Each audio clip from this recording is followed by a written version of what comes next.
Hey, what's going on? This is not what we discussed. Quiet down. I don't want to drop out at my son's wedding. Well then, I won't come. This is an unthinkable incident that occurred at my brother-in-law's wedding. My name is Caroline. I'm a 30-year-old working housewife. I married my husband Steven 5 years ago. We're thinking it would be nice to have children at some point, but for now, we've decided to concentrate on our careers. I was raised in a single-mother household. My father passed away due to an illness when I was in elementary school. It turned out to be cancer. To pay for the high medical expenses, my mother worked tirelessly, and unfortunately, it took a toll on her health. Even after that, she kept working to raise me, but by the time I was in middle school, she could hardly work. Her health had seriously deteriorated, and she could only imagine to work part-time a few days a week. But my mother, who had lost her husband and had no other relatives, had no choice but to work to raise me. I wanted to go to high school, but the desire to help my mother was stronger, so I decided to work after graduating from middle school. However, when my homeroom teacher found out about this during a career guidance session, he naturally opposed my decision. Caroline, it's going to be tough for you to start working right after middle school.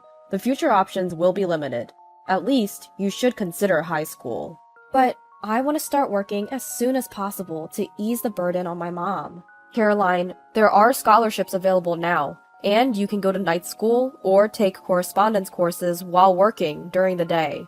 There are many options, so think it over. I'll return this career guidance form to you, so please write at least 2 other career options besides getting a job, and hand it in within the week. I reluctantly took the form returned by my homeroom teacher and decided to research on the internet using my mother's cell phone when I got home. When I started typing in the search window, I saw search stories that my mother had probably looked up. High school scholarships, financial assistance for non-taxable households, high school welfare benefits. I was curious, so I decided to search for them. Then I found out that there are indeed scholarships and various other systems available, just as the teacher had said. And for households on welfare, it seems that money needed for school supplies and tuition fees are also provided. I might be able to go to high school without burdening my mom. I was not entirely uninterested in further studies to begin with, so I began to hope a little. I decided to compare each system and opened the search history. And below the pages I had searched, there was something incredible. There were histories of question and answer sites and city websites my mother had searched for. Search history showed signs of keyword searches for welfare application, conditions to receive welfare, what to do when denied welfare, and not allowed to apply for welfare. These search histories seemed like cries from my mother's heart to me. Perhaps my mother had researched for my sake, learned about welfare, but was turned down at the counter and couldn't receive an application. Seeing this, I just couldn't think or research about going to high school anymore. And then the weekend came. When my homeroom teacher asked me, "Have you thought about your career path?" I replied that I simply couldn't consider going to high school. As expected, my teacher looked dissatisfied. Though no further guidance came during that moment, my mother received a call from the school in the evening. After hearing the situation from my teacher, she confronted me. "Why are you thinking about getting a job? If it's about money, I'll figure something out. Please, just go to high school." I responded, "But Mom, you know you've been denied welfare, right? I know going to high school costs more than a scholarship can cover." "How did you know?" "I saw it when I borrowed your cell phone. Since Dad passed away, it's been just you and me. What am I supposed to do if something happens to you? Please don't push yourself anymore. I'll work once I graduate to make up for all the hard work I've put in." Tears streamed down my mother's cheeks at my words. The person who was probably the most worried about my education and our finances was my mother herself. Sobbing, she hugged me and kept repeating, "I'm sorry. I'm so sorry." Thus, due to my strong will, I decided to work right after graduating from middle school instead of proceeding to high school. However, finding a job as a middle school graduate was very difficult, as most job postings required at least a high school or an associate's degree. Even if the job didn't require a certain level of education, an ordinary middle school graduate with no qualifications would likely be rejected during the paper screening process. Eventually, I ended up working part-time until 6 p.m. after graduating from middle school. One day, I was called in for a meeting by my boss, who proposed that I work as a full-time employee once I reached the age equivalent to a high school graduate. According to my boss, my diligent work ethic despite my young age had been noticed. There were some conditions to meet, but I gladly accepted the offer. Afterwards, I fulfilled the conditions set by my boss and was promoted to a full-time position in April of the year I turned 19. Despite many hardships, my life was sailing smoothly. It was around this time that I met my current husband, who I was introduced to as a business partner. We got closer through work meetings and began to discuss personal matters. He also lost his father in a traffic accident and was raised by a single mother, similar to my situation. We clicked instantly over our shared experiences, which eventually led to a relationship and marriage. When we went to meet his mother, she initially welcomed me, but turned hostile when she learned that I was a middle school graduate. I can't believe you didn't even go to high school. We may be a single mother family, but I managed to send Steven and his brother Robert to high school and college. Even if it required scholarships, it was possible to attend high school. What was your mother doing? Mom, that's no way to talk. Our circumstances were due to an accident, and we also had compensation from the other party. Caroline's family has its own issues. It's not fair to compare like that. If you do your research and follow the proper procedures, there are many grants and supports available. No offense, but it makes me think either she had poor grades that prevented her from going to high school, or both mother and daughter are simply ignorant.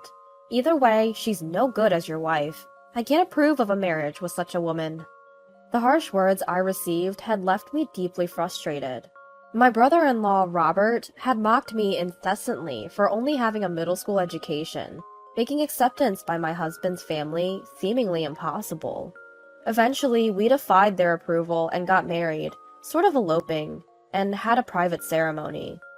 Given the circumstances surrounding our marriage, my husband and I found ourselves largely estranged from his family.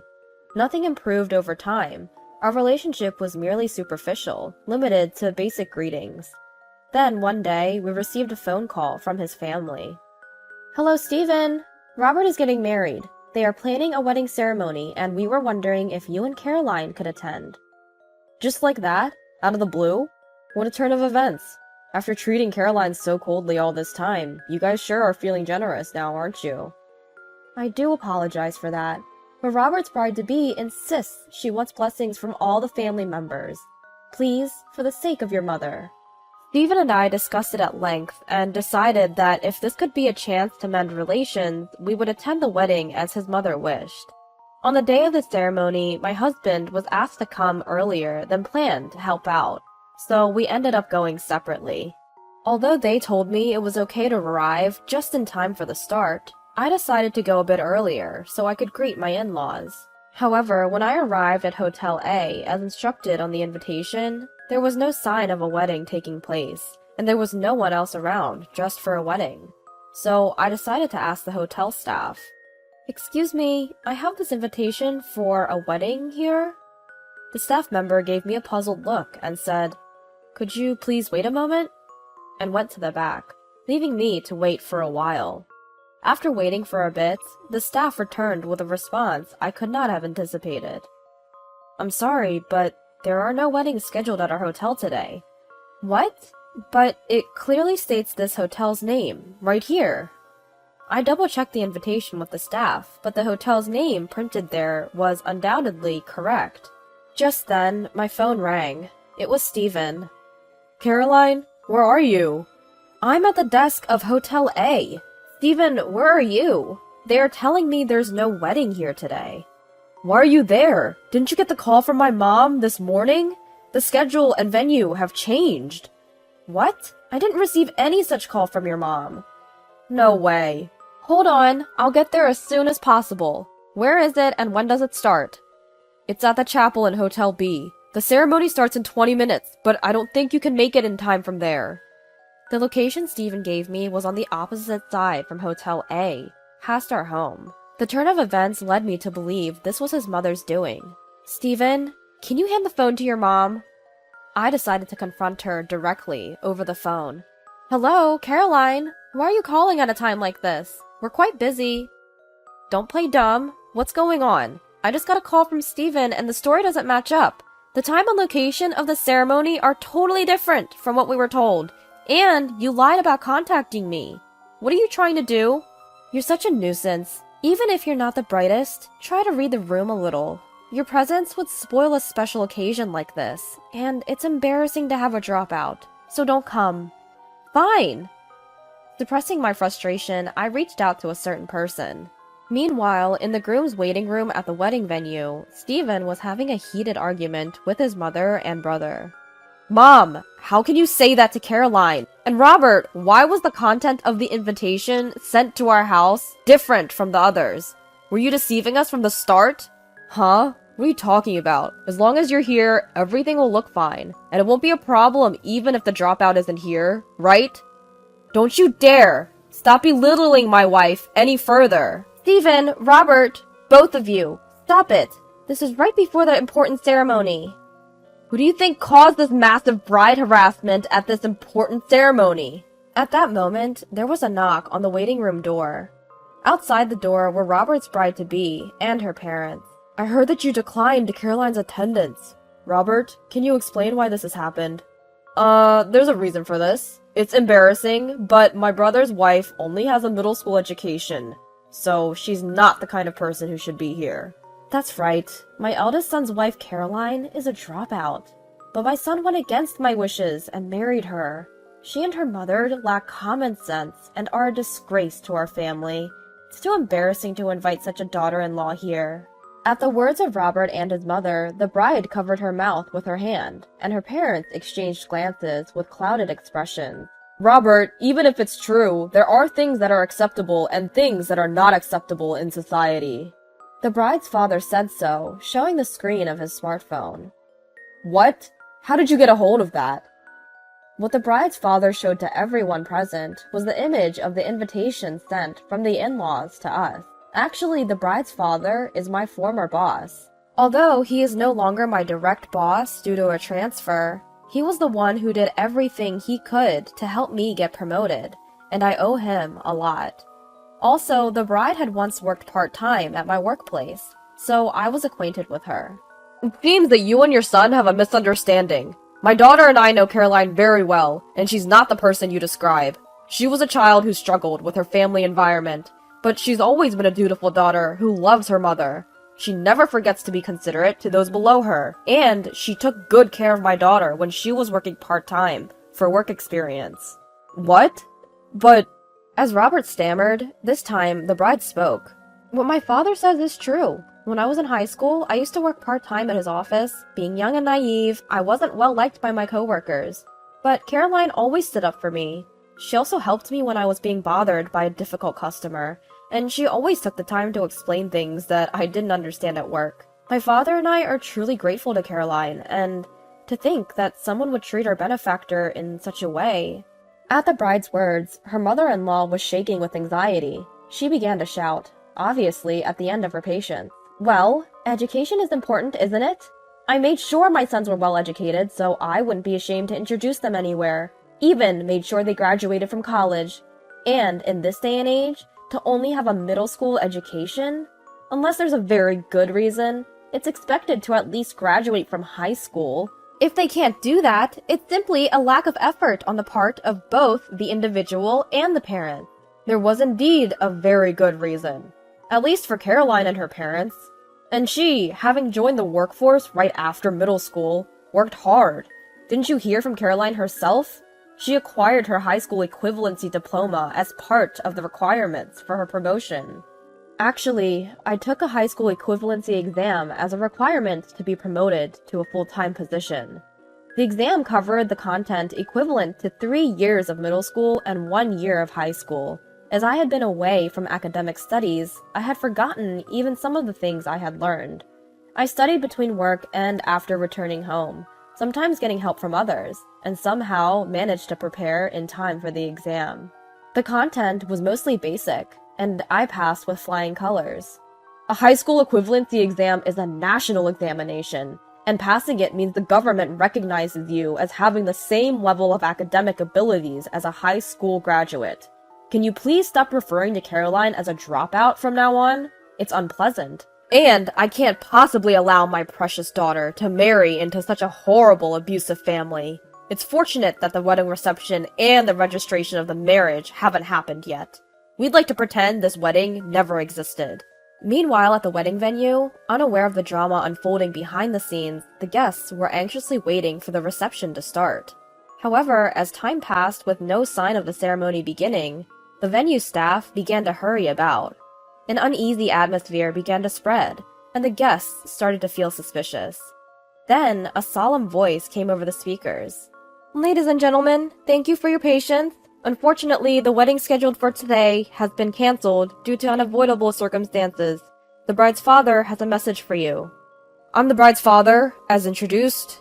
Despite your efforts to adjust the schedule for today's occasion, I deeply apologize for the sudden turn of events, and I am sorry to inform you that due to the discovery of malicious harassment from the groom's side, the marriage has been called off. I take full responsibility for not noticing this until now.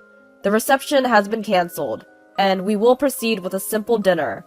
All the wedding gifts will be returned, so please be assured. I am terribly sorry for the inconvenience." After finishing his speech, he bowed deeply.